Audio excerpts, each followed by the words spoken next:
شروع اللہ کا نام لے کر جو بڑا مہربان نہایت رحم والا ہے۔ علی بھی سوال ہے، جوڑے آسمانوں پر بنتے ہیں، اس سے متعلق قرآن و حدیث کی کیا تعلیمات ہیں؟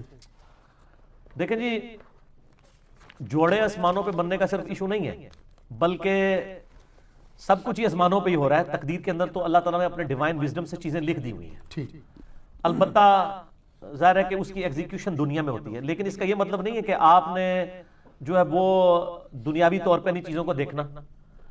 لوگ جو ہے وہ شادی کے اوپر استخارے بھی کرواتے پھر رہے ہوتے ہیں۔ استخارہ تو بالکل اینڈ والی چیز ہے۔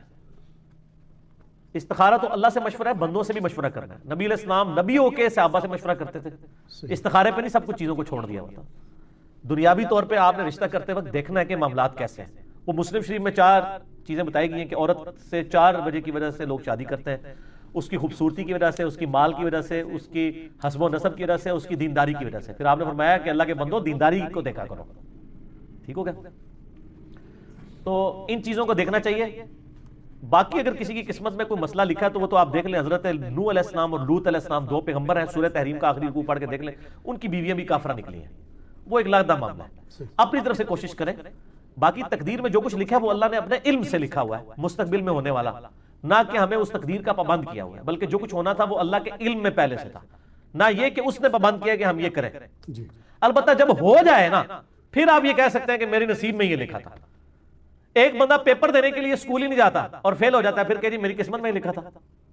وہ تو خود ہی نہیں گیا، خالی پیپر دیا ہے، فیل آیا ہے، ٹھیک ہے؟ تو قسمت میں یہ لکھا تھا کہ اگر خالی پیپر دے گا تو فیل ہی ہوئے گا، اور اگر پڑھایا دے گا تو پاس ہو جائے گا۔ یہ بھی لکھا سی قسمت، تو اسی وہ اڈاپٹ کر لیا، ٹھیک ہو گیا؟ باقی دعا کی تو امپورٹنس ہے۔ صحیح مسلم میں حدیث ہے، جو شخص یہ چاہے کہ اس کی عمر دراز کر دی جائے اور اس کے رزق میں برکت ہو تو وہ اپنے رشتہ داروں سے صلہ رحمی کرے۔ رشتہ داروں کے ساتھ حسن سلوک کرنے سے آپ کی دولت بھی بڑھتی ہے اور عمر بھی۔ اور رشتہ داروں میں پہلے نمبر پہ ماں باپ، بیوی، بچے اور بہن بھائی ہیں، باقی بعد میں۔ لوگ رشتہ داروں سے فوراً سمجھتے ہیں کزنز، اور بہن بھائیوں کو چھوڑ دیتے ہیں، ماں باپ کو چھوڑ دیتے ہیں، بیوی بچوں کو چھوڑ دیتے ہیں۔ تو بخاری اور مسلم دونوں میں یہ حدیث ہے کہ جس شخص کی یہ خواہش ہو کہ اس کے رزق میں برکت ہو اور عمر میں برکت ہو جائے، وہ اپنے رشتہ داروں کے ساتھ اس نے سلوک کرے۔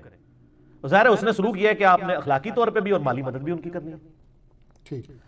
تو اس کا مطلب ہے دعا سے تقدیر بدلتی ہے، لیکن یہ بھی تقدیر میں لکھا ہوتا ہے کہ اس کی عمر تو تھی 60 سال، اس نے اپنے بہن بھائیوں کے ساتھ اس نے سلوک کیا، ہم نے اس کو 80 کر دینا ہے۔ اب وہ کرے گا تو ہو جائے گا۔ اب دنیا میں اگر کوئی شخص بسم اللہ پڑھ کے ساکٹ میں 2 انگلیاں دے دے گا تو انشاءاللہ تعالیٰ وہ مر جائے گا۔ فزیکل فنامنا تو چلیں گے نہ، گہانی آفتیں ٹلتی ہیں دعاؤں سے۔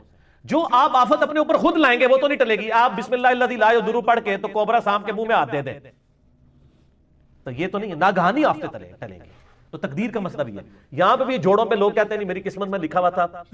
ہاں، جو ہو جائے اس کے بعد آپ کہہ سکتے ہیں، جس طرح بخاری مسلم میں آتے آدم علیہ السلام نے کہا کہ میری قسمت میں یہ لکھا تھا، تو ظاہر ہے پھر واقعی لکھا ہوا تھا۔ ایک بندے نے بھی غلط کام کیے نہیں اور کہ جی میری قسمت میں لکھا ہے کہ میں کرنا ہے، تو میں کہتا ہوں، ایک بندہ کہتا نہیں میری قسمت میں لکھا ہے کل فجر کی نماز میں نے نہیں پڑھنی، تو سر میں ابھی آپ کی قسمت میں بدل دیتا ہوں کہ فجر کی نماز فلاں مسجد کی پہلی صف میں پڑھو، 1 لاکھ روپے لے لینا، یہ لو چیک۔ دنیا کے سارے شیطان مل کے تجھ سے ایک فجر نہیں چھڑوا سکیں گے، تو تیری قسمت اینج بدلی نا،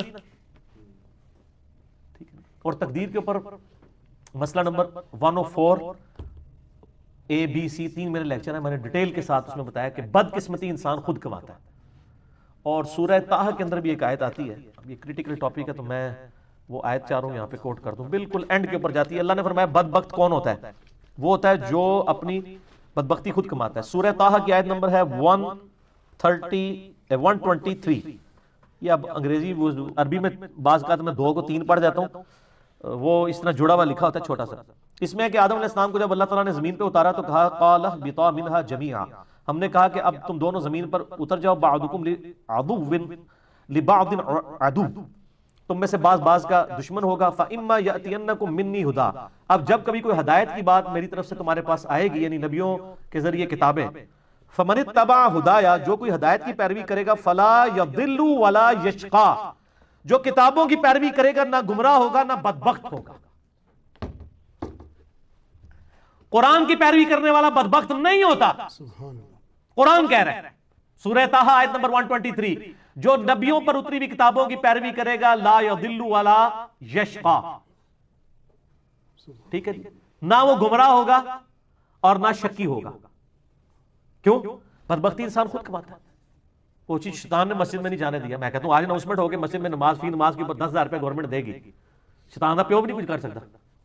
اور اس کا سائملٹینیس کنٹراسٹ ہے, اگر ایک نماز چھوڑنے پر اللہ تعالیٰ کی طرف سے دنیا میں ہی عذاب آنا شروع ہو جائے تو کوئی شخص بھی نماز سے غافل نہیں ہوگا. اگر انسان مسجد کی طرف نہ جائے تو اس کے پاؤں پہ اسی وقت فالج گرے تو اگلی نماز کے لیے تو کہے گا یا اللہ ایک بار میری ٹانگیں ٹھیک کر دے, میں پہلے جا کے مسیتی پہ جاؤں. تو دنیا کو اللہ نے فزیکل چیزوں کے ساتھ جوڑا ہوا ہے, آخرت چونکہ ادھار ہے, چھپی ہوئی ہے, اس لیے انسان جو ہے اس معاملے میں سستی کر جاتا ہے.